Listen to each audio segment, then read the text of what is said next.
वो कहते हैं कि, और हमारे पाकिस्तान में कहावत भी है पाकिस्तानी के, मर्द के दिल का रास्ता सबसे क्विक रास्ता कहाँ से होता है? पेट से होता है। ठीक है, इब्न क़य्यिम रहमहुल्लाह सलफ हैं, वो कहते हैं कि the fastest way to a man's heart is from the eyes, is from the eyes, क्योंकि जो इंसान देखता है वही इसके दिल में जाता है। जो इंसान देख रहा है सारा दिन, अगर वो सारा दिन ये ड्रामे और मूवीज़ और ये म्यूज़िक और ये पॉप कल्चर और ये देख रहा है, तो उसका दिल भी वैसा ही होगा, उसका दिल भी हर बंदे के लिए गिरना तैयार हो जाएगा। लेकिन अगर कोई इंसान अपनी नज़रें नीचे करके रखता है तो उसका दिल मैला और गलीज़ नहीं होगा। और दिल के बारे में बड़ी इंपॉर्टेंट बात याद रखें, हालांकि मैंने कहा कि इन्ना फिल जसदी मुद्गा, कि बेशक जिस्म में एक लोथड़ा है, इज़ा सलहत सलहल जसद कुल्लु, अगर ये ठीक हो गया तो पूरा जिस्म ठीक हो जाएगा। व इज़ा फसदत फसद जसद कुल्लु, अगर ये ख़राब हो गया तो पूरा जिस्म ख़राब होगा। अला वहियल क़ल्ब, जान लो कि वो दिल है, जल्ला के नबी ने कहा। और इस दिल को, जो इसकी कैफियत को चेंज करने वाली सबसे बड़ी चीज़ है ना, वो आंखें हैं। अगर ये आंखें वो चीज़ें देख रही हैं जो नहीं देखनी चाहिए, तो दिल की तबाही हो जाएगी, दिल काला हो जाएगा और इंसान इतना गिर जाएगा कि सोच से भी ज़्यादा वो शहवात का जो है ना, वो गुलाम हो जाएगा। और वो इतना गुलाम हो जाएगा कि कुरान इनके बारे में कहता है कि आपने ऐसा नहीं देखा किसी शख्स को जो कि अफ़राइता मन इत्तख़ज़ा इलाहु हवा, कि जिसने अपनी ख्वाहिशात को अपना इलाह बना लिया। इलाह का मतलब जो हुक्म दे फ़ौरन से करता है। तो कभी कभी इंसान अपनी नज़रों की हिफाजत नहीं करता और इतना ज़्यादा इनको फैलाता है, इतना ज़्यादा ये तलाश में होता है और इतना ज़्यादा ये गंदगी और गलाज़त देख रहा होता है कि वो दिल है इसका यहाँ पे गलीज़ हो जाता है। और जब दिल गलीज़ हो गया, फिर ये जो हमारे हाथ और टांग है ना, इनके जो कमांड देता है ना, वो यहाँ से दिल देता है। ये बात याद रखें, इनके अपने अंदर कोई ताकत नहीं है। ये अगर कमांड देगा ना कि रुक जाओ, तो ये रुक जाएंगे। इनकी जो लगाम है ना, वो इस दिल के हाथ में है और दिल इफेक्ट होता है आंखों से। सो नजरें नीचे, ये जो है ना नजरें नीचे, बहुत बड़ी चीज़ है। अल्लाह की मैंने कहा कि नजरें जो है ना, शैतान के तीरों में से एक तीर है, जिसके ज़रिए शैतान दिल पे हमला करता है। और ऐसा बहुत सारी अहादीस है। एक शेख से पूछा गया कि वना खुलिक़ल इंसानु ज़ईफ़ा, कुरान की आयत है कि इंसान वीक पैदा किया गया। तो शेख से एक सवाल ने पूछा कि शेख, इंसान तो हाथियों पे सवार है और उसने क्या क्या डिस्कवरीज कर ली हैं और वो चांद पे पहुंच गया है और उसने ज़मीन की गहराई में चला गया है और पूरी दुनिया पे वो राज करता है और तमाम जानवर और पहाड़ उसके नीचे हैं, तो ये कैसी बात है कि इंसान ज़ईफ़ है? तो शेख ने बड़ा अच्छा रिप्लाई किया। उन्होंने कहा कि क्या इंसान के ज़ौफ़ के लिए और उसकी वीकनेस के लिए ही काफ़ी नहीं है कि जब उसके सामने से एक औरत गुजरती है तो वो अपनी आंखें नीचे नहीं कर सकता? तो एक बहादुर और दलेर शख्स कौन है जो अपनी डिज़ायर्स को कंट्रोल में रखता है और उनको फिसलने नहीं देता?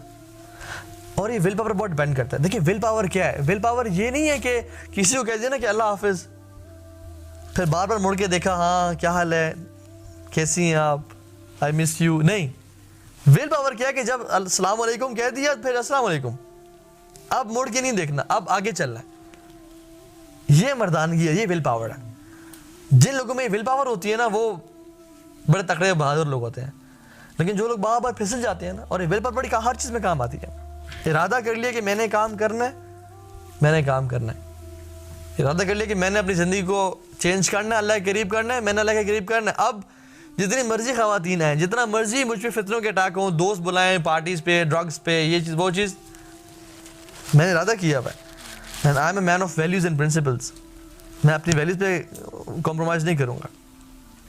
ये जो है ना, ये बहुत इट टेक्स करेज, ठीक है। और ये डिपेंड करता है दिल। और जो वो हदीस है ना कि इंसान के दिल को अल्लाह ताला देखते हैं।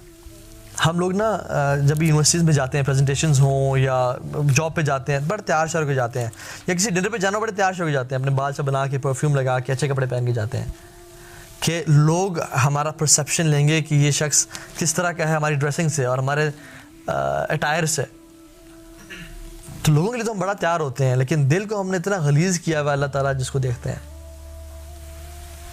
तो उस चीज़ को हमें पाक करना चाहिए जिसको अल्लाह ताला देख रहे हैं। जिसको लोग नहीं देख रहे, क्योंकि अल्लाह ताला तो पेरेंट्स को देखते नहीं हो, तो इस चीज़ को देखते हैं। तो ये इंसान की बड़ी एक पैथेटिक स्पिरिचुअल स्टेट है कि उसका अपर स्टेज तो बहुत अच्छा हो, देखने में वो बहुत सोफिस्टिकेटेड और अच्छा हो, लेकिन उसका दिल जो है वो शहवात से, ख्वाहिशात से भरा हुआ हो कि वो अपना आप को 2 मिनट भी कंट्रोल ना कर सके, और उसका दिल चाहे कि कोई बुरी वेबसाइट एक्सेस करो, फ़ौरन से वो खोले और एक्सेस कर ले और अपनी ख्वाहिशात पूरी कर ले, क्योंकि अल्लाह ताला की नज़र इधर है। अगर ये ठीक है तो फिर हर चीज़ ठीक है, और ये ख़राब है तो हर चीज़ ख़राब है, ठीक है। इसी तरह से एक हदीस में आता है कि तुम्हारे लिए किसी नामहरम को टच करना ये कम बुरा है, और इससे ज़्यादा बल्कि अपने आप में, अपने सर में कील ठोंकना जो है ना वो कम तकलीफ दे अमल है, बजाय किसी नामहरम को टच करना अपने हाथों से। A person should prefer, putting an iron nail in his head rather than touching a woman. और हम लोग कितने easily हैंडशेक्स कर लेते हैं और या हग्स कर लिए या कर लिए, स्पेशली जो लोग कॉलेजेस यूनिवर्सिटीज़ में हैं। This very easy now days. हमारे ज़माने में बहुत थोड़ा था ये, लेकिन अब हम ये देखते हैं कि बहुत ज़्यादा कॉमन होता जा रहा है। इवन अपनी रिलेटिव्स के साथ भी जो नामहरम है, कज़न्स हैं, उनको हाई फाइव देना या उनको हाथ पकड़ लेना, अल्लाह की ने क्या कहा कि तुम्हारे लिए बेहतर है कि तुम अपने सर में कील ठोक लो बजाय कि किसी नामहरम को टच करो।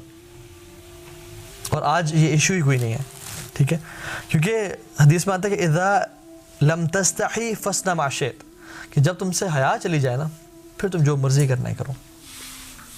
और जिस कौम से हया निकल जाए ना फिर वो जो मर्जी, फिर लिमिटेशंस कोई नहीं है, फस्ना मा शित, फिर जो मर्जी करना है करो, फिर कोई इसकी लिमिट्स नहीं होती। और unfortunately because of many reasons, music, drugs, liberation of women, जो कि ऑब्जेक्टिफाइंग है, लिबरेशन असल में नहीं है, बेसिकली उनको ना एक ऑब्जेक्ट पोर्ट्रे किया जा रहा है हमारे माशरे में, ठीक है, सो कॉल्ड फेमिनिज्म के नाम से, ठीक है। इतनी ज़्यादा बेहयाई आम होती जा रही है और फैलती जा रही है कि हम सोच भी नहीं सकते, हम सोच भी नहीं सकते। और जिसकी वजह से पूरी उम्मत करप्ट हो रही है। और हम नई नई बीमारियों के नाम, कोरोना वायरस, सुभान अल्लाह, हमने कभी पहले सुना था? या क्या साइंस इतनी तरक्की नहीं की हुई थी कि इसको डिस्कवर नहीं किया था? ये तो अभी आया है। हदीस में आता है कि जब किसी उम्मत में, जब कोई कौम हो या उम्मत अपनी बुराइयों को खुले आम एडवर्टाइज करना शुरू कर दे, ऐलान एडवर्टाइज करना शुरू कर दे, तो जान लो अल्लाह ताला उसमें ऐसी बीमारियां नाजिल करेंगे कि उनसे पहले उनके आबा व अजदाद उनका नाम नहीं सुना होगा। ये अल्लाह की हदीस है। मा असाबकुम मिन मुसीबतिन फबिमा कसबत अयदीकुम, जो भी तुम्हारे आप पर मुसीबत आती है तुम्हारे हाथों का नतीजा है। हम परेशान हैं कि हम पे मुल्क के हालात ठीक नहीं है, हम परेशान हैं कि बीमारियाँ बहुत ज़्यादा आती जा रही है, हॉस्पिटल्स भरे हुए हैं। इतने हॉस्पिटल्स पहले कभी नहीं भरे होते थे, मतलब जो भी हॉस्पिटल है उसके वार्ड्स फुल हैं। हैरानी की बात है। उसकी वजह हमारे गुनाह है, और स्पेशली हया का चले जाना। अल हया शुअबतुल ईमान, हदीस में हया जो है ना वो ईमान का एक शोबा, एक हिस्सा है, इट्स अ पार्ट ऑफ ईमान। और जब किसी उम्मत से ये चली जाए ना फिर उस उम्मत की डिस्ट्रक्शन शुरू हो जाती है। और कुफ़ार के साथ अल्लाह ताला का मामला और है। कुफ़ार को अल्लाह ताला ढील देते हैं, ज़रनी वल मुकज़्ज़िबीन, इनको ढील दें, ज़रनी वबल खलक़तु वहीदा, इनको छोड़ दें और मुझे छोड़ दें। इन पे अल्लाह ताला उनकी पकड़ दुनिया में नहीं करते आम तौर पे, लेकिन मुसलमानों के साथ मामला अल्लाह ताला का बिल्कुल डिफरेंट होता है। मुसलमानों को अल्लाह ताला पकड़ते हैं इस दुनिया में, उससे पकड़ आती है ताकि उन्हें गुनाह इस दुनिया में माफ़ हो। या फिर वला नज़ीक़न्नहुम मिनल अज़ाबिल अदना दूनल अज़ाबिल अकबर लअल्लहुम यरजिऊन, हम लोगों को मुसीबतें देते हैं बड़ी मुसीबत से पहले लअल्लहुम यरजिऊन, ताकि हमारी तरफ पलट आए, लौट के आ जाए। तो मुसलमानों को अल्लाह ताला ढील नहीं देते, पकड़ते हैं बल्कि, और कुफ़ार को अल्लाह ताला ढील देते हैं कि इनको मैं एक ही दफ़ा क़यामत में पकड़ूंगा। सो द पॉइंट इज़ कि हया अपने अंदर से ना जाने दें। एंड अनफॉर्चुनेटली बिकॉज ऑफ हमारे दौर में ना, हमारे यूनिवर्सिटी टाइम में या उस टाइम में, हमारे दौर में इंस्टाग्राम इतना आम नहीं था, ना ही व्हाट्सएप ग्रुप्स इतने आम थे, नहीं, फेसबुक थोड़ा बहुत था लेकिन इतना यूज में नहीं था। अभी तो यू हैव स्नैपचैट, अभी तो you are sending picture of your every meal to your girlfriend. आप अभी क्या कर रहा हूँ, अभी क्या कर रहा हूँ, हर चीज़ स्नैप हो रही है, हर चीज़ इंस्टाग्राम डीएम पे जा रही है। और हराम करने के इतने ज़राए आसान कर दिए गए हैं। आपको पता है अल्लाह सुब्हानहू तआला जब किसी कौम को टेस्ट करना चाहते हैं कि इनमें से सच्चे कौन है झूठे कौन है, तो ऐसे करते हैं। सैटरडे को यहूदियों को मना किया आपने फिशिंग नहीं करनी, और सैटरडे को ही फिशेस ज़्यादा ऊपर आने शुरू हो जाती थी और बिल्कुल सामने सामने आती थी। अल्लाह की तरफ से टेस्ट था। सहाबा कहते हैं कि जब हम एहराम पहन के जाते थे ना हरम हज करने के लिए, कहते हैं हमारे पास से जानवर ऐसे गुजरते थे कि जैसे हम अभी हाथ से उनको पकड़ सकें, लेकिन एहराम में शिकार हराम था। इट वॉज अ टेस्ट कि सच्चे कौन है झूठे कौन है। हमारे दौर में the accessibility of internet and media is a test कि इनमें से सच्चे कौन है और झूठे कौन है। अल्लाह ताला कुरान में कहते हैं ना कि इन्होंने कहा कि हम ईमान लाए और हम इनको टेस्ट नहीं करेंगे।